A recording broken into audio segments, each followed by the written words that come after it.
Bakit hindi na po umuwi ang Kuya Bubit ko? Isang napakasimpleng tanong mula sa isang maliit na bata. Isang tanong na nagmumula sa kawalan ng malay, pero nagiiwan ng napakabigat na pakiramdam sa dibdib ng bawat nakakaalam ng katotohanan. Paano mo nga naman ipapaliwanag sa isang bunso na ang kuya niyang laging nandyan para sa kanya, ang kuya na nasanay siyang kasama araw-araw ay hindi na kailanman muling makakatapak sa pinto ng kanilang tahanan? Para sa isang bata, ang tahanan ay ang lugar kung saan kumpleto ang pamilya. Sa murang edad ni Ria, maaring hindi pa niya lubos na nauunawaan ang tunay na kahulugan ang salitang pagkawala. Ang alam lang niya, gabi na, bukas ulit, at sa mga susunod pang araw.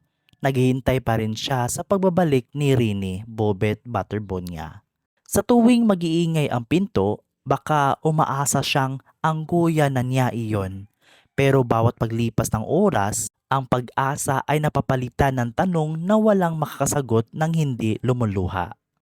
Ang pinakamasakit sa lahat ay ang katotohanang walang makapagturo sa iyo kung paano sagutin ang ganitong tanong.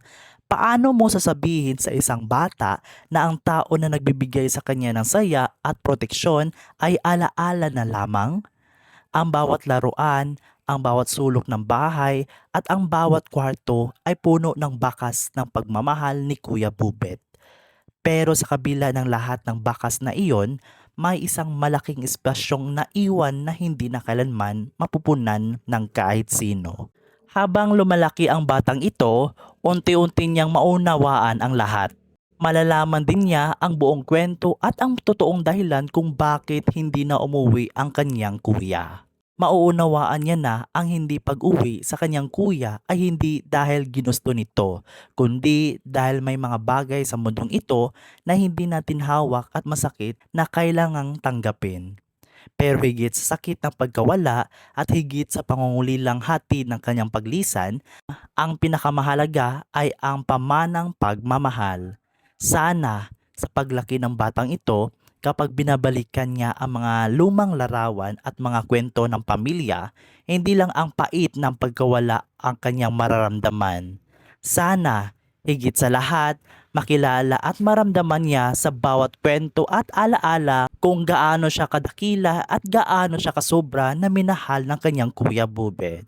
Kung bago ka pa lang sa aking page, huwag kalimutan mag-follow, like, comment at i-share para updated ka pa sa mga iba't ibang content. Maraming salamat mga ka-vibes.